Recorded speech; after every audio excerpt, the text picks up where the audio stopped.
Сыр Сүлейі Оралхан Бөкей 1943 жылы біздің қасиетті Шығыс Қазақстан облысы Алтай өңірінде дүниеге келген. Жазушы 20 ғасырда проза жанрына ерекше үлес қосты. Өйткені жазушының қайталанбас қолтаңбасы дүниеге көптеген шығармаларды келуге себепкер болды. Оралхан Бөкейдің қай шығармаларын алсаңыз да, Оралхан Бөкейдің шығармасындағы кейіпкерлері өзінің туған ауылының адамдары. Оралханның жыр ғып жазып кеткен шығармасы бұл өзінің туған асқақ Алтайы. Ал Алтайдың әрбір тау-тасы, өзен көлі, суы керемет. Осылайша Оралхан Бөкей табиғат пен етене егіз тығыз байланыста болды. Осындай қайталанбас тұлғаның атына берілген дарынды балаларға толы мектебімізге жыл сайын оқушылар ағылып келуде. Бүгіннен бастап сен де Оралхан Бөкей лицейінің табалдырығын аттауға өтсің. Оралхан Бөкей лицейінің оқушылары да осы Оралхан Бөкейдің шығармалары менен өмірбаянымен сусындап өсіп келеді. Сен де бүгіннен бастап Оралхан Бөкей шығармаларын біліп, танып, білім аласың.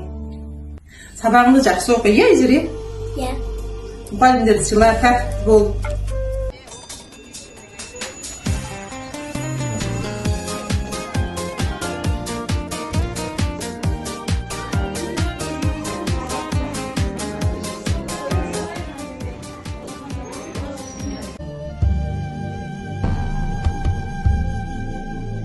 Оралхан Бөкейдің апамның астауы әңгімесінде Оралхан Бөкей кішкентай кезінде апасының қолында өскендігі жайлы әңгімеленеді.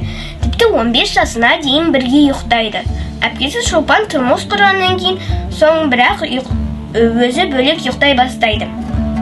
Апасы өте шебер адам болған. Киіз басып үй тігуді, арқан есуді, тері илеп алаша тығуды, өрнектеп сырмақ тігуді білген. Ертеректе қазақ әйелі не істеу керек болса, бәрін білетін апасы туралы әңгімеленеді. Жалғыз қазақ әйелін ғана емес, ер азамат атқарар жұмысты да істей алатын. Сол замандағы соғыстан кейінгі әр ауылдың тіршілігі осы болатын.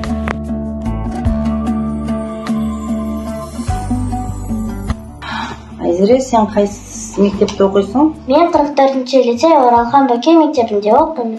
Өте жақсы. Сол біз Оралхан Бөкей атамыздың бір шығармашылығына қысқаша тоқтайтын боламыз.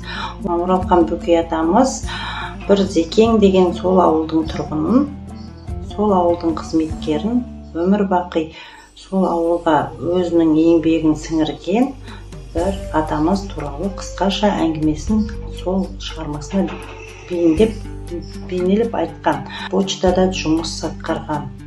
Осы почтаға жұмыс атқарғанда ауылдың кісілеріне пенсия таратқан, газет, журналдарын таратқан.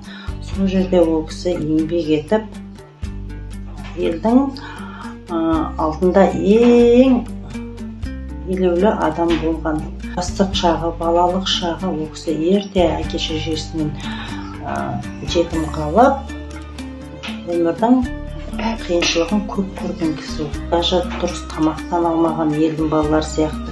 Ол кісі жаутаңдап туғанның арасында сөйтіп өскен. Айта қойшы маған, сен Оралхан Бөкей атамыздың естиін деген әңгімесін жазып кетті ғой. Сода сен өзіңе қысқаша қандай сабақ алдың? Мен ешқашан өтірік айтпаймын. Жақсы сабақ оқимын. Мен адамдарға көмектесетін боламын. Өте жақсы. Осындай дара, ерекше, қайталанбас тұлға Оралхан Бөкей атамыздың жазып кеткен шығармалары мен нақыл сөздері барлығымызға үлгі болмақ.